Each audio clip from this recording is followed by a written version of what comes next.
상진은 현 직장이 너무 싫지만 이직하고 싶다고 말만 하고 아무것도 하지 않는다. 상진은 그런 스스로가 한심하게 느껴진다. 미호는 연애다운 연애를 해본 적이 없다. 호감 가는 사람이 생겨도 관계가 발전하기 전에 마음이 식어버린다. 수정은 주말에도 쉬지 않고 꼭 무언가를 하며 바쁘게 보낸다. 피곤해도 쉬지 못하는 자신이 이해가 되지 않는다. 대부분의 사람들이 이전과 다르게 행동하고 싶다고 말하면서 비슷한 행동을 되풀이한다. 이들의 진짜 문제는 무엇일까? 우리는 스스로를 이성적인 존재라고 믿지만 인간의 선택과 감정, 인간관계는 복잡한 마음의 작동 규칙에 의해 움직인다.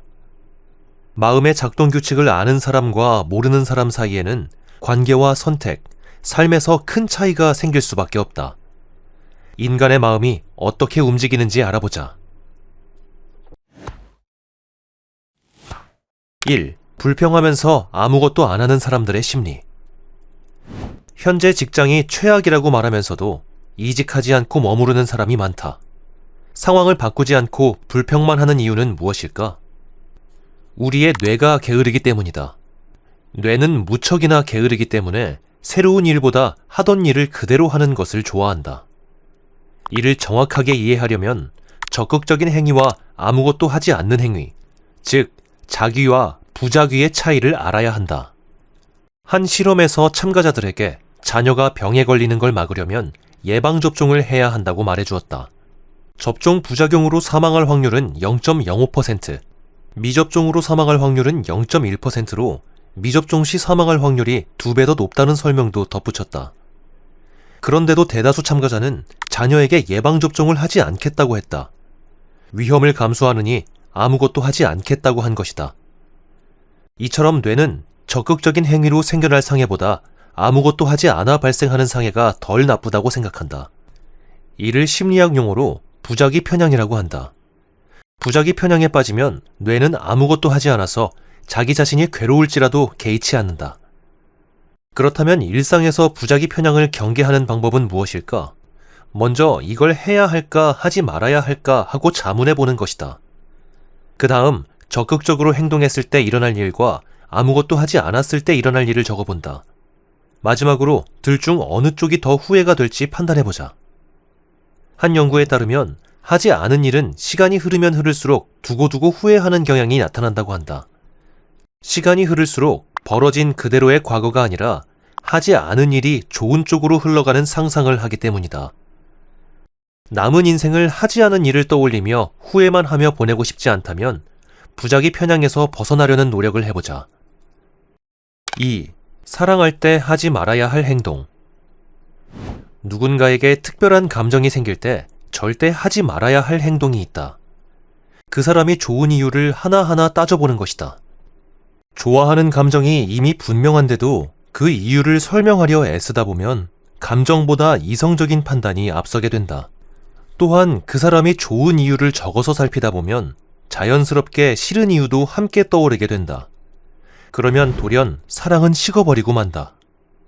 한 연구에서 실험 참가자들에게 배우자와 행복한지, 행복하다면 그 이유가 무엇인지 분석해보라고 했다. 이 실험에 참가했던 사람들은 훗날 배우자와 헤어질 확률이 대단히 높았다. 행복의 이유를 찾는 태도가 오히려 행복을 파괴했기 때문이다. 누군가가 당신의 마음을 사로잡는다면 이유를 따지지 말고 그냥 감정에 충실하자. 이성보다는 자신의 감정을 전폭적으로 신뢰해야 한다. 3. 쉬지 못하는 사람들이 가진 심리 문제. 주말에 아무것도 안 하고 쉬면 지루해서 못 견디는 사람들이 많다. 이런 현상은 오늘날만의 일이 아니다. 예나 지금이나 뭔가 새로운 것을 체험해야만 행복해하는 사람은 늘 있었다. 1960년대의 심리학자들은 이를 감각추구라고 불렀다.